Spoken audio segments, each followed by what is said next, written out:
రాజు కథలకి స్వాగతం. ఈరోజు కథ కోడి కూత. కథ రచయిత్రి గారు మాలతి చందర్ గారు. ఇక కథలోకి వెళ్తే, కారు బ్రేక్ కిర్రున ఆగిన శబ్దం కొంచెం సన్నగా వినిపించింది. మత్తుగా సగం నిద్ర, సగం మెలకువగా ఉన్న లీలకు ఆ తర్వాత మాటలు, బైబైలు, గట్టిగా కారు తలుపు ఈడ్చివేసిన శబ్దం, వెంటనే గేటు తెరిచిన చప్పుడు చెవులబడింది. సుషుప్తి జాగ్రత్తావస్థల మధ్య ఊగిసలాడుతున్న లీలకు కారు తలుపు ఈడ్చివేసిన శబ్దంతో పూర్తిగా మెలకువ వచ్చేసింది. టేబుల్ మీద ఉన్న రేడియం డయల్ 2:15 అంటోంది సన్నని బెడ్ కాంతిలో. లీల లేవలేదు, అలానే బద్ధకంగా పడుకుంది. హాలు గుమ్మం దగ్గర పడుకున్న నాయర్ తలుపు తెరుస్తాడు. భర్త లోపలికొచ్చి బట్టలు మార్చుకొని ముఖం కడుక్కొని మంచం మీద పడతాడు. తను పలకరించవలసిన పని ఏమీ లేదు. కావాలంటే ఫ్రిడ్జ్లో నిమ్మకాయ, మజ్జిగ తేట ఉంది, సోడా సీసాలున్నాయి అనుకుంటూ బద్ధకంగా మళ్ళీ కళ్ళు మూసుకుంది లీల. ఆ బద్ధకం మెల్లగా సుషుప్తిలోకి జారుతోంది. భర్త లీలు లీలు అని కుదిపి లేపడంతో ఉలిక్కిపడి కళ్ళు తెరిచింది. బట్టలు మార్చుకోవడం, ముఖం కడుక్కోవడం అయింది కాబోలు. ఆయన లోపలికి వచ్చే లోపున తనకి మళ్ళీ కునుకు పట్టేసిందా అని ఆశ్చర్యపోయింది లీల. తలనొప్పిగా ఉంది, 2 ట్యాబ్లెట్స్ ఇద్దు అన్నాడు ఆనందరావు ముద్దగా. తలనొప్పి అనేసరికి లీల ఉలిక్కిపడింది. ఈ తలనొప్పి వస్తుందని తను అనుకుంటూనే ఉంది. వారం రోజులుగా మళ్ళీ వరుసగా డిన్నర్ పార్టీలకు వెళ్తున్నారు. ఈ పార్టీలు, డిన్నర్లు ఎలా ఉంటాయో లీలకేమీ కొత్త కాదు. ఇలా వరుసగా 5-6 రోజులు రాత్రి 1 గంట దాకా లేట్ డిన్నర్ అంటూ వెళ్ళడం, ఏదో ఒక రోజున తలనొప్పితో వాంతులు అవ్వడం, మళ్ళీ ఓ 2 రోజులు పక్క మీద ఉండటం, ఓ 15 రోజులు ఇటువంటి డిన్నర్లు మానుకోవడం, మళ్ళీ ఏదో అవసరమైన ఫ్రెండ్స్ వచ్చారు, ఫారినర్స్ వచ్చారు అంటూ చూసిన సినిమాల్లాగా, విన్న గ్రామ్ఫోన్ పాటలాగా, చదివిన కథే మళ్ళీ చదివినట్లు అంతా రిపీట్ అవ్వడం. ఈ తలనొప్పి వస్తుందని లీల అనుకుంటూనే ఉంది. కుంభవృష్టి ముందు ఉక్కపోతలా ఈ 5 రోజుల నుంచి ఏ రాత్రికి ఆ రాత్రి తన భయపడుతూనే ఉంది. కానీ లీల లేచింది.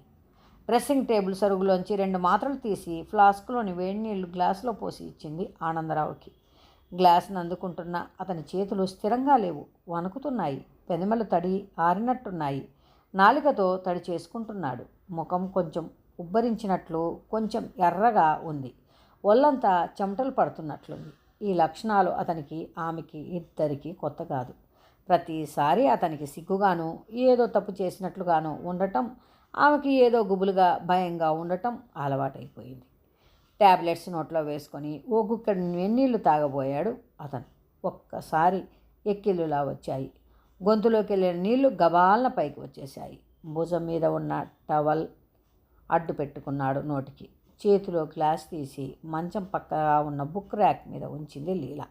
భర్త చెయ్యి పట్టుకు లేవదీస్తూ వాష్ బేసిన్ దగ్గరికి వెళ్ళింది. 2 చెవులు మూసింది. ఒక్కసారి తెమల్చుకొచ్చింది లోపల నుంచి. భర్త చేసిన ఆ శబ్దానికి సావిట్లోంచి నాయర్ పరిగెత్తుకొచ్చి తొంగి చూసి బేసిను, ప్లాస్టిక్ బకెటు, టవలు పుచ్చుకొచ్చాడు. అదేదో తర్వాత కార్యక్రమం అయినట్లు. పై పొంగులాగా ఆ కడుపులోది కొంత పోగానే ఆనందరావు నిల్చోలేకపోయాడు. కింద చతికిలబడబోతున్న భర్త నడుం చుట్టూ చెయ్యి వేసి నెమ్మదిగా బలవంతాన మంచం దగ్గరికి తీసుకొచ్చి పడుకోబెట్టింది లీల. ఇక ఆ రాత్రి భర్తకి కానీ, తనకి కానీ, నాయర్కి కానీ నిద్ర ఉండదని తెలుసు లీలకు. భర్త తల పట్టుకుంటూ ఇటు అటు దొర్లుతున్నాడు. సన్నగా మూలుగు వినిపిస్తోంది. మళ్ళీ ఒక్కసారి లేచి కూర్చున్నాడు. జిగురుగా తీగలు సాగుతోంది నోట్లోంచి. మళ్ళీ వాంతి. అప్పటికే మంచం దగ్గర ఉన్న తివాచీ లాగేసి నాయర్ ప్లాస్టిక్ క్లాత్ సరిచేశాడు. దానివల్ల వెళ్ళిపోయిందంతా ఆ క్లాత్ మీద పడింది. భర్త కడుపులో ఇంత తెమడ, ఇంత దుర్గంధం, ఇంత మాలిన్యం ఎక్కడుంది, ఎట్లా వచ్చింది అని ఎప్పటికప్పుడు ఆశ్చర్యపోతుంటుంది లీల. ఒక్కసారి గదంతా నీచు వాసన గుప్పుమంది. కింద కిటికీలు కూడా బార్లా తెరిచి ఫ్యాన్ వేశాడు నాయర్. అతను నిశ్శబ్దంగా, అతి సామాన్యంగా చేస్తున్న ఈ పనులకి లీలకి ఏదో సిగ్గుగాను, అవమానంగానూ ఉంది. కానీ ఏం చేస్తుంది? తను కూడా ఎందుకలా నిర్వికారంగా, సామాన్యంగా ఉండలేకపోతోంది. నాయర్ గుప్పెడ అగరొత్తులు వెలిగించి స్టాండ్లో గుచ్చి తడిబట్టతో నేల మీద తుడుస్తున్నాడు నిశ్శబ్దంగా. గదిలో డెటాల్ వాసన. భర్త కొంచెం సర్దుకున్నట్లున్నాడు. అటు ఇటు కదలడం లేదు, కానీ ఇంకా అప్పుడప్పుడు ఎక్కిళ్ళు వస్తున్నట్లే ఉంది. అలా మంచం మీద కూర్చొని చెమట బిందువులతో తడిసిపోతున్న భర్త నుదుటిని చూస్తోంది లీల. మొదటిసారి భర్త ఇలా వాంతి చేసుకున్నప్పుడు కాలం స్తంభించిపోతున్నట్లు, ఈ ప్రపంచమంతా అచేతనమైనట్లు, కాళ్ళు చేతులు బిగుసుకుపోయినట్లు అనిపించింది ఆమెకు. రాత్రి 10 గంటలకి తలనొప్పితో వచ్చిన మనిషి ఒక నిద్రపోయి లేచాక ఒక్కసారి కూర్చొని వాష్ బేసిన్ దగ్గరికి వెళ్ళే తెలివి ఓపిక లేక బల్లున మంచం మీద కూర్చొని కక్కేశాడు. తిన్నదంతా ఎదుటి గోడ మీద పెద్ద చప్పుడుతో వెళ్ళిపడిన ఆ శబ్దానికి ఆమె ఉలిక్కిపడి లేచింది.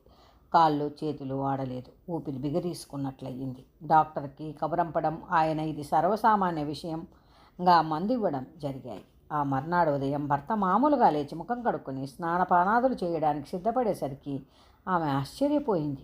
ఏమిటి మనిషి, ఎలా లేవగలిగారు, ఎలా మామూలుగా ఉండగలుగుతున్నారు అనుకుంది. ఆ ఉదయం అలా ఉత్త కడుపుతోనే ఏమీ తినకుండా ఆఫీస్కి వెళ్ళిపోయారు. మధ్యాహ్నం ఇంటికి వచ్చినప్పుడు ఏదో కాస్త ఎంగిలి పడ్డారు. సాయంత్రం కూడా సహించినట్లు తిన్నారు. మర్నాటి నుంచి మామూలే, కానీ 10 రోజుల పాటు ఆ పార్టీల జోలికి పోలేదు. భర్తకి కాస్త నిద్ర పట్టినట్టుంది. ఉచ్ఛ్వాస నిశ్వాసలు సమాన స్థాయిలో వినిపిస్తున్నాయి. లీల భర్తకు మెలకువ రాకుండా ఉండేటట్లు అతి నెమ్మదిగా లేచింది. నాయర్ అప్పుడే బాత్రూంలోంచి బయటకు వచ్చాడు మెల్లగా.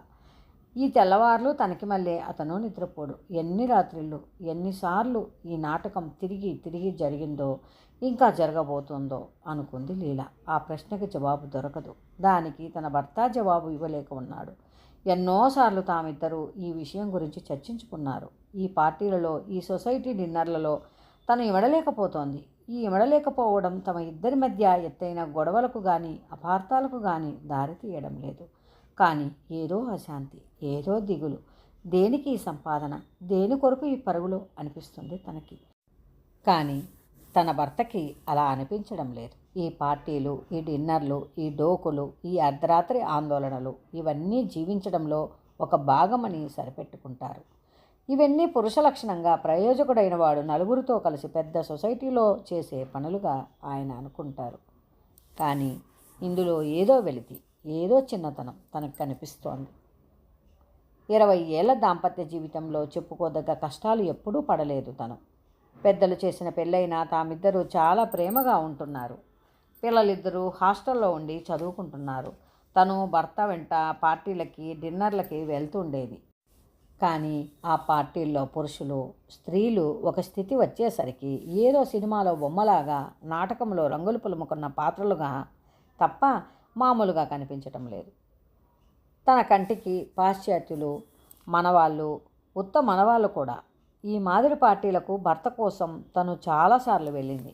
ముఖ్యంగా ఆ పార్టీలో యూరోపియన్సే నయం అనిపిస్తుంది. మామూలు వేళల్లో ఎంతో మర్యాదగా, హుందాగా ప్రవర్తించే వ్యక్తులు ఆ పార్టీలలో పేరాశతో, ఎంతకీ తీరని దాహంతో గ్లాస్ తర్వాత గ్లాస్ ఖాళీ చేస్తుంటే తనకి జంతువులు జ్ఞాపకం వచ్చాయి. వీళ్ళేనా మళ్ళీ మర్నాడు అంత హుందాగా, అంత గౌరవనీయంగా ప్రవర్తించేది అనిపిస్తూ వచ్చింది తనకి. ఈ కారు, ఈ ఇల్లు, ఈ భర్త, పిల్లలు, తన సుఖాలు, తన ఐశ్వర్యము ఇవన్నీ అబద్ధాలుగాను, ఈ నిద్రని రాత్రిళ్ళు, ఈ వాంతులు, ఈ నీచు వాసన, ఈ భయము ఇవే నిజంగాను కనిపిస్తాయి. తనెందుకు వీటితో సమాధాన పడలేకపోతోంది. మధ్యాహ్నం నుంచి లీల మనసు ఎలానో ఉంది. ఎందుకో మనసు బాల్యం వైపు పరుగులు తీస్తోంది. రొటీన్గా సాగిపోతున్న తన నిత్య జీవితంలో ఒక రాయి విసిరినట్టు మేనత్త ఉత్తరం వచ్చి పడింది. ఆ ఉత్తరం చదివినప్పటి నుంచి లీల మనసు 25 ఏళ్ళు వెనక్కి వెళ్ళిపోతుంది. ఏదో మధుర భావన వలె, సన్నని సువాసన వలె బాల్య స్మృతులు ఆమెను ఊరికే మురిపిస్తున్నాయి. ఒక్కసారి తన మేనత్త ఊరు వెళ్ళి వస్తేనో, ఈ పట్నపు పరుగు నుంచి, ఈ అర్థం లేని జీవితం నుంచి, ఆ ప్రశాంత వాతావరణంలోకి మళ్ళీ ఒక్కసారి చొరబడితే తనకి మనశ్శాంతి చిక్కుతుందేమో. పక్కన ఆనందరావు కునుకు పట్టినట్టుంది. గుర్రు సన్నగా వినిపిస్తోంది. దాని స్థాయి మరీ కాస్త హెచ్చుతోంది. ఇంకొంచెం సేపటిలో ఈ పార్టీలతో పాటు గుర్రు కూడా పెరిగిపోతుంది రోజురోజుకి. సన్న ఊచలా ఉండే మనిషి ఊబొళ్ళు వస్తోంది. ఒళ్ళు ఇల్లు రెండూ చెడిపోతున్నాయి. 2000 జీతమని గొప్పే గాని ఆ 2000లో ఈ మాదిరి సొసైటీ నిమిత్తం వారానికి 100-200 అయినా ఖర్చు అయిపోతూ ఉంటుంది. 20 ఏళ్ల సంపాదనలో తామేమి దాచగలిగారు? డబ్బుకి ఎప్పుడూ తడుముకోవడమే.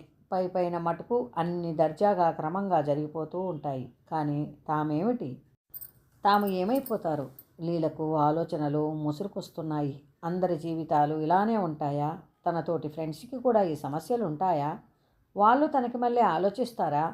మళ్ళీ ఒక్కసారి తన మేనత్త ఉత్తరం జ్ఞాపకం వచ్చింది. మామయ్య రిటైర్ అయి తన మేనత్త వాళ్ళు బెండుపూడికి వచ్చేశారట. అక్కడ తమ పూర్వీకుల ఇల్లు బాగు చేయించుకొని స్థిరపడిపోయారట. ఆ పల్లెటూరి వాతావరణం కొంత నూతనంగానూ ప్రశాంతంగానూ ఉంటుంది.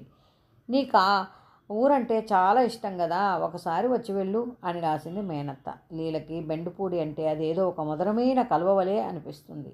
అప్పటికి ఆమెకు 10 ఏళ్ళుంటాయి. మేనత్తకి పెళ్ళైన కొత్త రోజులు. వాళ్ళ ఆయనకి దూరాన నాగపూర్లో కాబోలు ఉద్యోగం. ఆయన సెలవు పెట్టి బెండుపూడి వస్తుంటే మేనత్తకి సాయంగా వాళ్ళ అత్తారింటికి తను వెళ్ళింది.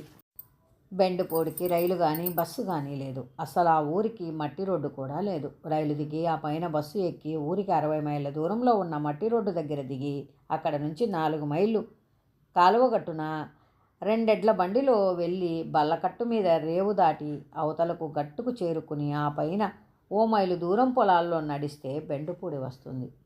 అప్పటిదాకా సామాన్యమైన బస్తీల్లో ఉండి ఎలక్ట్రిక్ దీపాలకి వీధి పంపులకి వచ్చిపోయే రైళ్ల కూతలకి అలవాటు పడ్డ లీలకి ఆ ప్రయాణం కొత్తగా తోచి చాలా సంతోషం కలిగించింది. తనకి విసుగు అనిపించలేదు. తమ ఊళ్ళో తండ్రి రైలు ఎక్కిస్తే తన మేనత్త భర్త తమని రైల్లోంచి దింపుకున్నాడు. ఆ పైన బస్సు, బండి, కాలువ దాటడం, కాలినడక సుమారు 100 మైళ్ళు కూడా లేని ఆ ప్రయాణమైనా తమ ఊళ్ళో తెల్లవారగట్ల బయలుదేరితే సాయంత్రం చీకటి పడే వేళకి ఆ బెండుపూడి చేరుకోవడమైంది. 10 ఏళ్ల వయసు గల లీలకి ఆ ప్రయాణం ఉత్సాహకరంగానే ఉంది. వీధుల్లో అక్కడక్కడ కిరసనాయిల దీపాలతో 4-5కు మించి పెంకుటిల్లు లేని ఆ పల్లె వాచకంలోని బొమ్మలాగా కనిపించింది లీల కళ్ళకు. తన మేనత్త మామగారు చాలా నిష్ఠాపరుడు. ఆయన అపరాహ్నం దాటితే గాని భోంచేసేవాడు కాదు. ఆయన భార్య అడ్డబాస పెట్టుకొని పెద్ద కుంకుమ బొట్టుతో కొప్పు గొలుసులు కాళ్ళకి గల్లు గల్లుమనే అందెలతో తమాషాగా ఉండేది. పైన పెంకులున్న పేడతో అలికిన ఇల్లు, ముందుగా గుండ్రంగా ఎత్తుగా తాటాకులు కప్పిన 2 బొమ్మరిల్లు కనిపించాయి లీలకి. తరువాత తెలిసింది తనకి. అవి ఇల్లు కాదని, వాటిల్లో ధాన్యం నిల్వ చేస్తారని, వాటిని ధాన్యపు గదులంటారనీను. ఆ రాత్రి ప్రయాణపు బడలిక వల్ల కళ్ళు మూతలు పడుతూనే అన్నం తిని పడుకున్న లీలకు తెల్లారగట్ల కోడికూతతో మెలకువ వచ్చింది. తమ ఊళ్ళో రైలు కూతలు తప్ప కోడికూత ఎప్పుడూ వినలేదు లీల. అప్పటికి మా అమ్మగారు అంటే తన మేనత్త అత్తగారు మజ్జిగ చేస్తూ పాటలు పాడుతోంది. తాతగారు దొడ్లో ఏవో మంత్రాలు చదువుతూ స్నానం చేస్తున్నారు. ఏదైతేనేం బద్ధకం మొదలని లీలకి మరి పడుకోబుద్ధి అవలేదు. లేచి కూచుంది. పడుకోవే పిల్ల, అప్పుడే ఏం చేస్తావే లేచి అని మా అమ్మగారు అంటున్నా మరి పడుకోలేదు. ఆ రోజు నుంచి ఆ ఊళ్ళో ఉన్న నెల్లాళ్ళు మా అమ్మగారితో పాటు తను నిద్రలేచేది. ఆవిడ పాలు పిండుతుంటే గొడ్ల సావిట్లోకి, మజ్జిగ చేస్తుంటే వంటింట్లోకి, వీధి గడపకు పసుపులు రాస్తుంటే కుంకుమ పసుపు గిన్నెలు పట్టుకుని ఇట్లా ఆవిడ నీడలా తిరిగేది. ఈ పనులలో నూతనత్వం తెలియని ఆకర్షణ లీలని కట్టేసేది. బస్తీ పిల్లైనా ఎంచక్కా పనులు చేస్తుంది. మా ఊళ్ళో ఉండిపోతావుటే పిల్ల అని నవ్వుతూ అనేది మా అమ్మగారు. మిషనరీ స్కూల్లో చదువుతున్న లీలకి వాతావరణం మనోహరంగా ఉండేది. తాతగారు రోజు తమ ఇంటి వెనకాలన్న చెరువులో స్నానం చేసి సరిగ్గా 2 గంటలు జపం చేసుకునేవాడు. జపం చేసుకోకపోతే ఆయన చేతిలో తకిలీ ఉండేది. ఎప్పుడు మాట్లాడుతూ కూడా తకిలీ తిప్పుతూ దారం తీసేవారు. పొలానికి వెళ్తున్నప్పుడు తప్ప తాతగారు ఊరికే కూర్చోవడం లీల ఎప్పుడూ చూడలేదు. లీలకి 2 కోరికలుండేవి. ఆ రోజు తాతగారిలాగా సన్నగా తకిలీ మీద దారం తీయాలని, ఇంటి వెనుకనున్న చెరువులో స్నానం చేయాలని. చెరువులోనున్న తామర పువ్వులు రోజు పాలేరు చేత కోయించి ఇచ్చేవారే కానీ లీలని నీటిలోకి వెళ్ళనిచ్చేవారు కాదు మా అమ్మగారు. రెక్క పట్టుకొని మోకాళ్ళ దాకా దిగనిచ్చేవారు కాదు. అంతేకాని చెరువులో స్నానానికి ఒప్పుకునేవారు కాదు. అలిక్కిన వీధి అరుగుల మీద మధ్యాహ్నం వేళ తన చుట్టుపక్కల పిల్లలతో ఆడుకునేది. సరిగ్గా ఆ సమయానికే మరమరాలవాడు దువ్వెనలు, పిన్నులు అమ్మే ఆడమనిషి వచ్చేవారు. మొదటి 2 రోజులు మా అమ్మగారు మరమరాలు అంటివి కొనుక్కోకూడదని అన్నారు. కానీ మొహం చూసి జాలిపడి కాబోలు రోజు చెంబడు ఒడ్లు తాతగారి పక్కన ఉంచేవారు. మరమరాల మనిషి రాగానే ఆ చెంబడు ఒడ్లు పోసి వేరుశెనక్కాయలు, మరమరాలు కొనుక్కొని తినేది ఆ పిల్లలతో పాటు. తుమ్మ బంకని చెట్ల నుంచి వలవడం, తుమ్మ ముళ్ళతో గాలిచక్రాలు చేయడం, కొబ్బరి ఆకులతో బూరాలు చేయడం, తాటాకులతో బొమ్మలు చేయడం అవలీలగా నేర్చుకుంది తను కాముడు దగ్గర. మా అమ్మగారు తెల్లారగట్ల కాల్వ ఒడ్డుకెళ్ళేవారు. తను వెంట వెళ్ళేది. దూరాన బండి మీద కూర్చొని కబుర్లు వింటుండేది. సీమ చింతకాయలు కొట్టుకు తినడం, రేగుపళ్ళు ఏరుకోవడం, తుమ్మజిగురు పోగు చేయడం ఇదంతా పెద్ద పనిలా ఆటలా ఉండేది. కాముడికి ఒక చెవితమ్మె ఉండేది కాదు. గట్టిగా ఈడ్చివేసిన జడతో ఒకే వైపు చెవితమ్మెతో తమాషగా ఉండేదది. కాముడు, నువ్వు లోలాకులు ఎలా పెట్టుకుంటావే అని తను అడిగేది. అది లోలాకులు పెట్టుకునేందుకు విచారించేది కాదు. పైపెచ్చు అదేదో మామూలు విషయంలా, చెవితమ్మె లేకపోవడం ప్రత్యేక విషయంలా మాట్లాడేది. అప్పుడే కాముడికి పెళ్ళి అనుకుంటున్నారు. దాని మేనత్త కొడుక్కి ఇస్తున్నారట. ఎక్కడుందో కాముడిప్పుడు. దాని భర్త ఆ చెవి గురించి ఏమీ అనుకోడు కాబోలు. లీలకి ఆగకుండా జ్ఞాపకాలు వస్తున్నాయి. బెండుపూడి దృశ్యాలు. ముందు వసారాలో వరికంకులు, వాటి ధాన్యాన్ని పొడుచుకు తినే పిచ్చుకలు, దొడ్లో నందివర్ధనం పువ్వులు, ఎర్రగన్నేరులు, పేడతో అలికి సన్నగా తార్రోడ్డు వలె ఉండే తమ ముందు వాకిలి ఇవన్నీ జ్ఞాపకానికి వస్తున్నాయి. మేనత్త వాళ్ళు అక్కడ స్థిరపడిపోయారట. ఈ పట్నాల రోదకి దూరంగా ప్రశాంతమైన ఊళ్ళో హాయిగా ఉండి ఉంటారు. ఇన్నాళ్ళ నుంచి ఎక్కడికి భర్తతో తప్ప కదలని లీలకి ఒక్కసారి బెండుపూడి వెళ్ళాలని అనిపిస్తోంది. పై వారంలో భర్త 10 రోజుల పాటు బొంబాయి వెళ్ళాలట, ఏదో సెమినార్కి. ఆ 10 రోజులు తను బెండుపూడి వెళ్ళి వస్తే తను వెళ్తానని అంటే వద్దని ఏనాడు ఆయన అనలేదు. మళ్ళీ ఓసారి కళ్ళు తెరిచి చూసింది పక్క మంచం మీద పడుకున్న భర్తని. ఆనందరావు పక్కకి ఒత్తిగిలి చెంప కింద చెయ్యి పెట్టుకుని నిద్రపోతున్నాడు. తన కొడుకు ఇలానే పడుకుంటాడు. రాము అలా పడుకున్నప్పుడు భర్త అలా పడుకున్నప్పుడు రాము లీలకు జ్ఞాపకం రాక మానరు. ఆ క్షణంలో ఇద్దరూ పసివాళ్ళలా అమాయకంగా కనిపిస్తారు. 2:30 గంటల క్రితం అంత హడావుడి చేసి ఓ 200 పార్టీలో తగిలేసి అలా ఒళ్ళెరక్కుండా పడిపోయింది ఈ మనిషేనా అనిపించింది లీలకు. లీల రాసిన ఉత్తరం అందుకుని స్టేషన్కు వచ్చారు మేనత్త, ఆమె భర్తను. పూర్వంలాగా కాక స్టేషన్ నుంచి సరాసరి ట్యాక్సీలో వెళ్ళారు ఊళ్ళోకి. రోడ్డు మట్టి రోడ్డు కాదు, తారు రోడ్డు పడింది. కాలువ గట్టు పొడవునా మేనత్త తన ఇల్లు ఎలా ఆధునికంగా తయారు చేస్తున్నది చెప్తోంది. లీలకి తాతగారు, మా అమ్మగారు ఇద్దరు జ్ఞాపకం వస్తున్నారు. ఆ ఇద్దరూ ఇప్పుడు లేరు. తాతగారు జంధ్యాలు వడుకుతూ అలానే కూర్చొని ప్రాణాలు వదిలారట. మా అమ్మగారు అంతకు ఏడాది ముందే పోయారు. కాలువ మీద నుంచి ఊళ్ళోకి బ్రిడ్జి వేశారు. పూర్వంలాగా పొలాలలోంచి కాక పొలం గట్టున పడ్డ తారు రోడ్డు మించి రిక్షాలు పోతున్నాయి. ఆ పల్లె స్వరూపమే మారిపోయింది.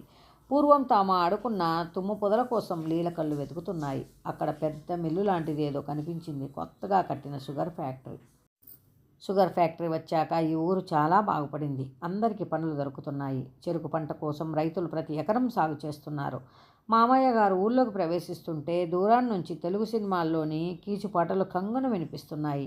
లీల ఆశ్చర్యంగా చూసింది. ఎవరో కుర్రాడి చేతిలో ట్రాన్సిస్టర్. ఊళ్ళో సినిమా హాల్ కూడా ఉందట. కిరసనాయిల్ బుడ్లు, పేడతో అలికిన లోగిళ్ళు కనపడటం లేదు.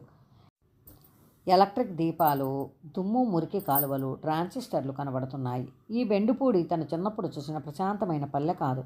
అసలు ఆ ఊరేనా అనిపించింది. 25 ఏళ్ల క్రితం 10 గంటల సేపు పట్టిన ప్రయాణం 3 గంటల్లోనే అయిపోయింది ఈసారి. ట్యాక్సీ తమ ఇంటి ముందేనా ఆగింది అని కాస్త అనుమానంగా చూసింది లీల. ముందున్న మట్టి అరుగుల స్థానంలో అశోక చెట్లు ఈ మధ్యనే వేసినట్లు పొట్టిగా కనిపిస్తున్నాయి. డాబా ఇల్లు చాలా నీట్గా ఉంది. లోపలికి అడుగుపెట్టిన లీలకి పట్నంలో ఉంటున్నట్టే ఉంది కానీ పల్లెకొచ్చినట్టు లేదు. గీజర్లోని వేడినీళ్లతో స్నానం చేసి అత్తపెట్టిన టిఫిన్ తింటోంది. ఎదురుగా మామయ్య గారు డైనింగ్ టేబుల్ ముందు కూర్చొని ఆనాటి పేపర్ చదువుతున్నారు. ఆయన పైప్లోని పొగ రైలు ఇంజన్ వలె గుప్పు గుప్పుమంటూ వస్తోంది. లీలకి ఈ పరిసరాలు పరిచితంగా కానీ ప్రశాంతంగా కానీ ఆఖరికి కొత్తగా కానీ లేవు. ఏదో పట్నం వచ్చినట్లే ఉంది. తనకి తెలిసిన ముఖాలు కనిపిస్తాయేమో అని ఆశగా చూస్తోంది. ఆ మధ్యాహ్నం టీ తాగుతుంటే సన్నగా పలసగా అతి నాజుగ్గా ఉన్న 18 ఏళ్ల అమ్మాయి వచ్చింది తనని చూడటానికి. మేనత్త వంక ఆశ్చర్యంగా చూసింది లీల. ఆ పిల్ల కాముడు కూతురట. విశాఖలో 3rd BA చదువుతోందట. ఆ పిల్ల అచ్చు వేషభాషల్లో తమ ఉషలా ఉంది. ఒక్కసారి ఆశ్చర్యంగా చూసింది. కాముడు వాళ్ళు ప్రస్తుతం ఘనాలో ఉంటున్నారు. వాళ్ళ ఆయనకి ఫారెన్ సర్వీసులో ఉద్యోగమట. అత్తా, కాముడు చెవి అలానే ఉందా అని అడిగింది లీల ఉండపట్టలేక. లీలు, కాముడు చిన్నప్పుడు నీతో ఆడుకున్న కాముడు కాదే. ఇప్పుడు చూస్తే గుర్తే పట్టలేవు. అది దేశాలన్నీ తిరిగింది. వాళ్ళ ఆయనతో కెనడా వెళ్ళినప్పుడు చెవికి ప్లాస్టిక్ సర్జరీ చేయించుకుంది. మన చెవికి దాని చెవికి ఎక్కడా తేడా తెలియదు. ఎన్ని దేశాలు తిరిగినా వేషభాషలు తప్ప మనిషి మారలేదు సుమా. మొన్న వచ్చినప్పుడు నీ గురించి చాలా అడిగింది అంది మేనత్త. లీల ఒక్కసారి నిట్టూర్చింది. తనకు తెలియకుండానే మనుషులు, పరిసరాలు, పల్లెలు అన్నీ మారిపోతున్నాయి. తనలాంటి వాళ్ళు, కామెడీ లాంటి వాళ్ళు ఇంకా బాల్య స్మృతులను పట్టుకొని వేలాడుతున్నారు కానీ ఈ ప్రపంచం మారిపోతున్నది కాబోలు. ఈ నాగరికతా ప్రవాహంలో తాము కూడా మారిపోవాలి కాబోలు. ఆ రాత్రి లీల పడుకుంటున్నప్పుడు అత్త తన మంచానికి దోమతెర కట్టింది. పైన ఫ్యాన్ తిరుగుతున్నా దోమలు పీకేస్తాయట. అందుకని దోమతెర కట్టింది. షుగర్ ఫ్యాక్టరీ మురికి కాలువల వలన ఎక్కువయ్యాయట దోమలు. లీలకి చాలా రాత్రి దాకా నిద్ర పట్టలేదు. పైన ఫ్యాన్ గాలి, చుట్టూ దోమల సంగీతం, దూరాన్నించి మొలాసెస్ దుర్వాసన. వీటన్నింటి మధ్య భర్త జ్ఞాపకం వచ్చాడు. అక్కడ భర్త సిగరెట్ల నుంచి ఫారిన్ లిక్కర్కి పెరిగాడు. ఇక్కడ ఈ ప్రశాంతమైన పల్లె ట్రాన్సిస్టర్లకి, షుగర్ ఫ్యాక్టరీ దోమలకి పెరిగింది. ఇది మనుషుల పెరుగుదలలో ఒక భాగం కాబోలు. పరిస్థితుల్లో తనను తాము బ్రతకటం నేర్చుకోవాలి అనుకుంటూ ఎక్కడో దూరాన్ని నుంచి వినబడుతున్న కోడికూత వింటూ నిద్రలోకి జారుకుంది లీల. ఇదండి కథ. మరొక చక్కటి కథతో మళ్ళీ కలుద్దాం. మీకు ఈ కథ నచ్చినట్లయితే లైక్ చేయండి, షేర్ చేయండి, సబ్స్క్రైబ్ చేయండి. Thank you for watching. మీ విలువైన అభిప్రాయాలని కమెంట్ బాక్స్లో తెలియజేయండి.